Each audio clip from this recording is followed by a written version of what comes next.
দেখেন বয়সটা আমি আসলে অতটা ইম্পর্টেন্স দিচ্ছি না যে এখানে 40 হবে বলে যে তাকে সরে যেতে হবে সেটা না। পারফরমেন্স যদি সে করতে পারে, প্রত্যেক দিন যদি সে হাই স্ট্রাইক রেটে খেলতে পারে, আফগানিস্তানের সাথে যে ইনিংসটা খেলেছেন ওই ইনিংসের পরে কিন্তু আসলে আমার কাছে মনে হয় যে তার সাথে যদি বসে কথা বলতো সিলেক্টররা সবাই, আমি শিওর যে সে হয়তোবা নিজের থেকে সরে যেত আমার মনে হয়। কিন্তু যেহেতু আহ, আমাদের বাকি প্লেয়াররা পারফর্ম করতে পারছে না, সেই কারণে আসলে ওইভাবে কেউ ডিসকাসও হয়তো বা করতে পারছে না। মাহমুদুল্লাহর জায়গায় যে ছেলেটা আসবে তারও তো পারফরমেন্স করতে হবে। সেই পারফরমেন্সটা নাই বলে আসলে আমরা ফিউচারের জন্য তো প্রেজেন্ট আমরা বন্ধ করে দিতে পারবো না। সেই কারণেই আমার মনে হয় যে মাহমুদুল্লাহকে আমরা বিবেচনা করছি। বয়সটা আমি মনে করি না যে 41 হবে বলে যে সে খেলতে পারবে না, এরকম না। সে যদি ফিট থাকে, পারফর্ম করে, টিম যেই রিকোয়ার্ডটা সেটা যদি সে দিতে পারে, তাহলে অবশ্যই আপনার 2 বছর পরে যদি প্ল্যান করে সেটাও সে খেলতে পারবে। কিন্তু আমি অবাক হব না এই কারণে বলছি, যেহেতু টেস্ট ক্রিকেট আমরা দেখেছি যে 150-এর পরে কিন্তু সে সরে গিয়েছিলেন। সে কিন্তু ইজিলি আরও 2-3 বছর টেস্ট ক্রিকেট খেলতে পারতো, কিন্তু সে মনে করেছেন না এটা আমার রাইট টাইম।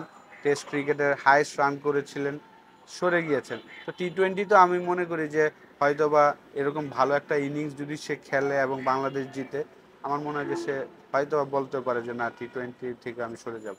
মাহমুদুল্লাহকে আমরা 2023 ওয়ার্ল্ড কাপের পরে অটোমেটিক চয়েস করে ফেলেছি টি-20-তে। সে এখনও আছে, যেহেতু সাকিব আল হাসান নাই, শান্ত অতটা ভালো ফর্মে নাই, তাই আমার মনে হয় যে সিলেক্টররা অতটা রিস্ক নিতে চায়নি যে মিডল অর্ডারে একটা এক্সপিরিয়েন্স প্লেয়ারকে রেস্ট দিবেন। 2026 ওয়ার্ল্ড কাপে আমি ঠিক জানি না যে তাকে নিয়ে প্ল্যান করছেন কিনা সিলেক্টররা। আমি অবাক হব না যদি এই সিরিজে মাহমুদুল্লাহ ভালো একটা ইনিংস খেলে বাংলাদেশ জয় পায় এবং সে যদি বলে যে আমি টি-20 থেকে সরে যাব, এটা আমি অবাক হব না।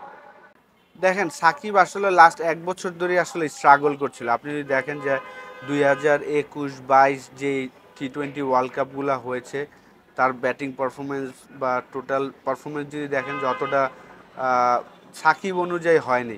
তো সেই জায়গায় অবশ্যই, যেহেতু 18 বছর ধরে লিড করছিল, তো এখন খেলবে না, এটা তো সবার কাছেই একটা খালি খালি লাগবে। তারপর আমি মনে করি যে তার জায়গায় যারাই অপরচুনিটি পাবে তাদের জন্য একটা পজিটিভ দিক, যে তাদের একটা অপরচুনিটি এখানে তাদের শো করার। সে নিজের থেকে বলেছেন যে বাংলাদেশে এসে সাউথ আফ্রিকার সাথে ম্যাচ খেলে তারপর ছাড়তে চান টেস্ট ক্রিকেট। এখন যেহেতু ক্রীড়া উপদেষ্টা উনি বলেছেন, কালকে ইন্টারভিউ আমিও শুনেছি যে তাকে ওই অপরচুনিটিটা করে দিবেন। অবশ্যই আমি মনে করি যে দেওয়া উচিত। তার মতন একজন লিজেন্ড ক্রিকেটার দেশের মাঠে এসে সবার সামনে খেলে বিদায় নেবেন, এটাই আশা করি। যদি সে এখন খেলতে চায়, কারণ ইন্ডিয়ার সাথে টেস্ট ম্যাচের যেই পারফরমেন্স, সেইখান থেকে যদি সে আবার খেলতে চায় তাহলে তো ভেরি গুড। কারণ লাস্ট 1 বছর ধরেই কিন্তু সে স্ট্রাগল করছে ব্যাটিংয়ে। যদি আপনি দেখেন যে তার ভিশনের কারণে, হেড পজিশনের কারণে কিন্তু যেভাবে আমরা সাকিব আল হাসানকে চিনি সেইভাবে কিন্তু তার ব্যাটিং পারফরমেন্সটা আমরা পাচ্ছি না।